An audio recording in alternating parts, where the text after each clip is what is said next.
এই সকালে শান্তিতে একটু ঘুমাবো বলে গুহায় ঢুকেছি। মাথার উপরে পাখির দল, টুই টুই টুই।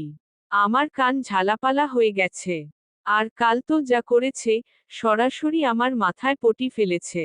কল্পনা করো, রাজা বাঘের মাথায় পাখির পটি। রাজার মান গেল মাটিতে। আমি গর্জন করতেই টুনটুনি বলে, বাঘ ভাই, প্রাকৃতিক সেবা, এ কেমন কথা রে বাবা। আজ আমি ওদের এমন শিক্ষা দেব যে মনে রাখবে পাখির সাতপুরুষ। বাঘ ভাই, আপনি একা নন। আমার পিঠে এত পাখির পটি জমেছে যে মনে হয় আমি এখন জঙ্গলের ফসলের জমি। কাল নদীতে গিয়ে ধুয়েছি, পানি নাকি ঘোলা হয়ে গেল। এই পাখিদের টয়লেট ট্রেনিং দরকার। আমি সকালে মধু খেতে গিয়েছিলাম। মাথার উপর টুনটুনি উড়ে বলছে, ভালুক মামা মিষ্টি কম খান। ডায়াবেটিস হবে, আর সঙ্গে করে দিল পটি। আমি চিৎকার করে বললাম, এই যে পাখি, এটা কি মিষ্টি? সে হেসে উড়ে গেল। এই জঙ্গলে এখন শান্তি বলে কিছু নেই। হা হা হা। তোমরা জানো, কাল আমি গাছের নিচে বসে একটা পরিকল্পনা করছিলাম, কিভাবে বাঘকে ফাঁদে ফেলব। ঠিক তখনই ওপর থেকে টুনটুনি এসে বলল, তুমি বুদ্ধিমান শিয়াল, তাই না? নাও একটু ঠান্ডা উপহার, আর ছপ করে দিল মাথায়। এখন আমি বুদ্ধিমান শিয়াল, না পটি শিয়াল।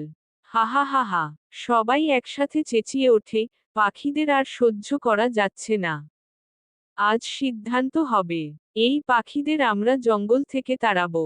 ওরা শুধু চেঁচায় আর পটি করে। হ্যাঁ, একদম ঠিক। আমি যদি আবার পিঠে একটা পাখির পটি পাই, আমি গাছটাই উপড়ে ফেলব। আমি তো ভাবছি হেলমেট বানাবো। পাখিদের পটির বৃষ্টি থেকে বাঁচার একটাই উপায়, মাথায় ছাউনি। আমরা আন্দোলন শুরু করি, পটি মুক্ত বন চাই।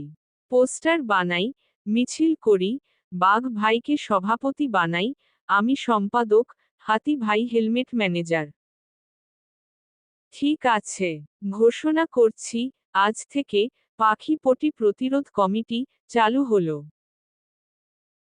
ওরে বাবা, এই প্রাণীরা যে মজা বুঝতেই পারে না। একটু পটি পড়লেই এত নাটক। আমি তো ওদের সঙ্গে মজার ছলে করি, রাগ করে ফেলেছে। টুনটুনি, এখন তো অবস্থা খারাপ। কাল হাতি মামা আমার পিছু নিয়েছে। বলছে, তুই যদি আবার পটি করিস, তোকে নদীতে ডুবাবো। আমি তো এখন পানি দেখলেই ঘেমে যাই। আমি বলেছি, প্রাণীরা বুঝে না শিল্পকলা। পাখিরা আকাশে উড়ে পটি করে, এটা এক ধরনের এয়ার আর্ট।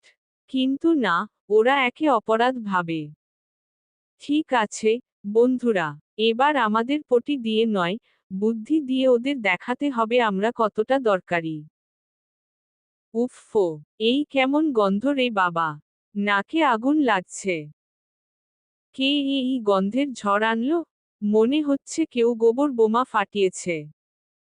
আমি তো ভাবছিলাম পাখিদের দোষ, কিন্তু দেখি না, পুরো নদীটা নোংরা হয়ে গেছে। কেউ আবর্জনা ফেলেছে। এখন আমরা পানি খাবো কিভাবে? এখন বুঝছি, পাখিরা ছিল কাজে লাগার মতো। ওরা নদীর উপর নজর রাখত। ওদের তাড়ানোর পরই এই বিপদ। হায় রে, আমরা নিজেরাই ফেঁসে গেলাম। কেউ কি পাখিদের খবর দিতে পারো? এখন ওরাই সাহায্য করতে পারবে। আহা, বন্ধুরা, তোমাদের অবস্থা দেখেই মন খারাপ হয়ে গেল। ভয় পেও না, আমরা পাখিরা আছি। টুনটুনি, আমরা তোমাদের কষ্ট দিয়েছি, তবু তুমি সাহায্য করবে? বন্ধুত্বে রাগ থাকে না।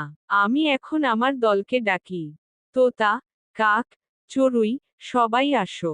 হাতি আবেগে, ওরে বাবা, পাখিরা আমাদের বাঁচিয়ে দিল।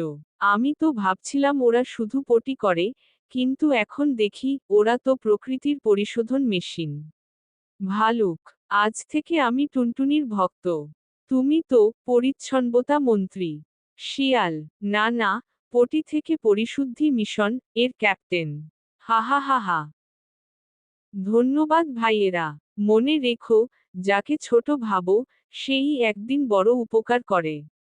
বাঘ আবেগে, আজ থেকে কেউ পাখিকে ছোট বলবে না। ওরা আমাদের বন্ধু। হাতি, আমি ঘোষণা করছি, পাখিদের পটি আর অপরাধ নয়, এটা জৈব সার।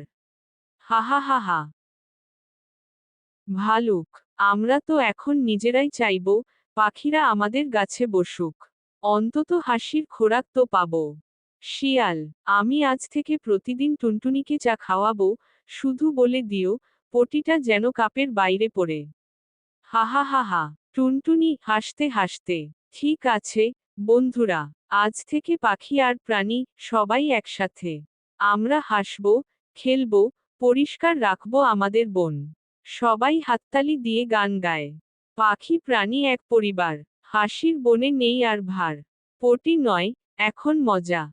একতাই সুখের সাজা। শেষে শিক্ষণীয় বার্তা, যাকে আমরা মজার ছলে ছোট ভাবি, অনেক সময় সেই প্রমাণ করে সবচেয়ে বড় হৃদয়। হাসির মধ্যেও বন্ধুত্ব লুকিয়ে থাকে।